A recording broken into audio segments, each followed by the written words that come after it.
Okay, now that we're done cutting wood like an idiot, let's put this thing together.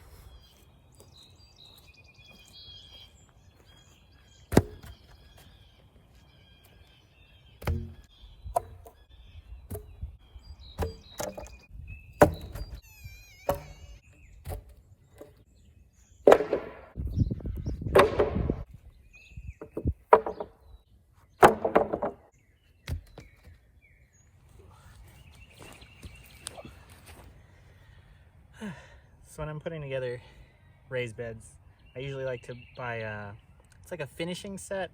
It's for putting in finishing nails into like floors, cabinetry and stuff. But it's really nice for making a little pilot hole that helps your screws go in straighter. Sometimes I'm lazy and don't do it, but my husband wants me to do a good job, so we'll try it, see how it goes. But it is an unnecessary step, so don't worry about it if you don't care about your raised beds looking like finished cabinetry.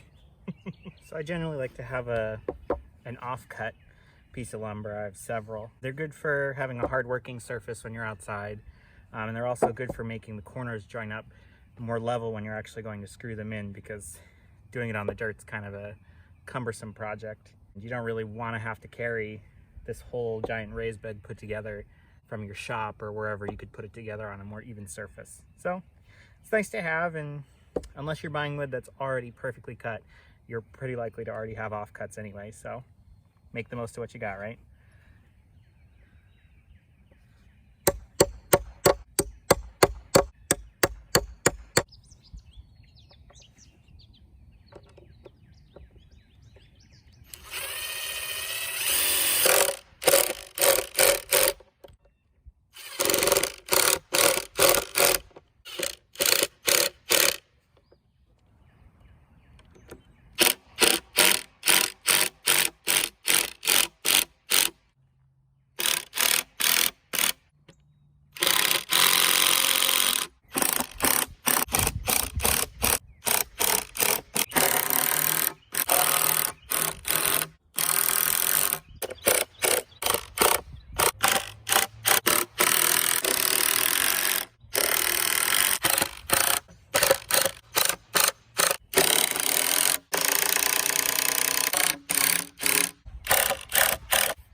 All right, so we got these 4 major sections done.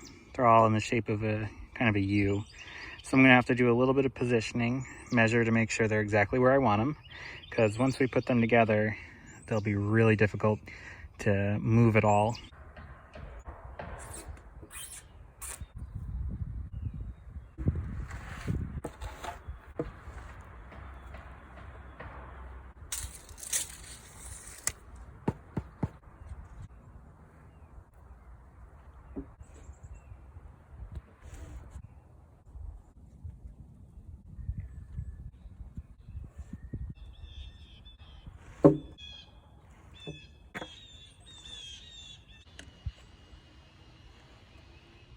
All right, so now they're all roughly in place, and now we have to get a little creative putting them together.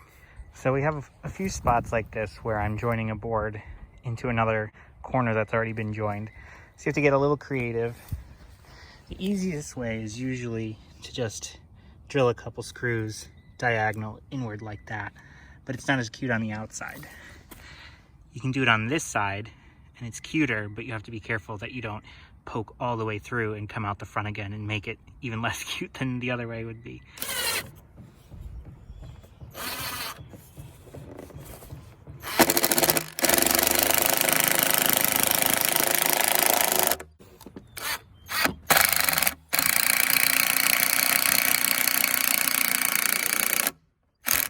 It's certainly not the cutest solution, but it gets the job done. And that's why I like to do it on the inside of the bed, because that wouldn't look too cute if we had it sticking out over here, you know. So takes a little bit of practice. Now you guys may not be building raised beds like this in a kind of unusual shape all in one piece, but whenever you have a joint like this where you have a board coming into the middle of another board, you want to take a measuring tape to it to make sure the distance here is the same as the distance on the other end, or it won't look too good. But other than that, these ones are pretty easy to do.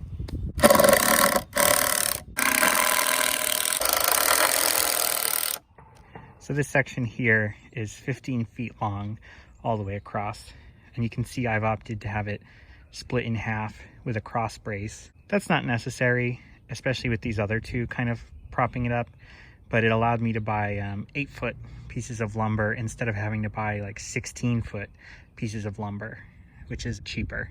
And if you don't have a saw to cut stuff up like that, you can just either have it done if you're getting it at Home Depot, or just buy standard lumber cuts like 8-foot, 10-foot, 12-foot, and 2-foot increments like that, which can save you a lot of time and effort. Like these long ones here are 10-footers, so I just bought 10-footers and made my bed that length to make it simple.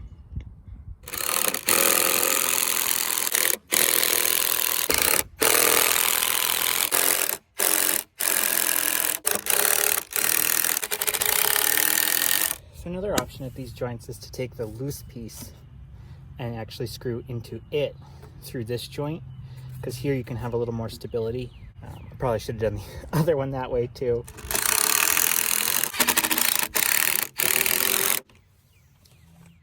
Yeah, that's way easier. Do it that way.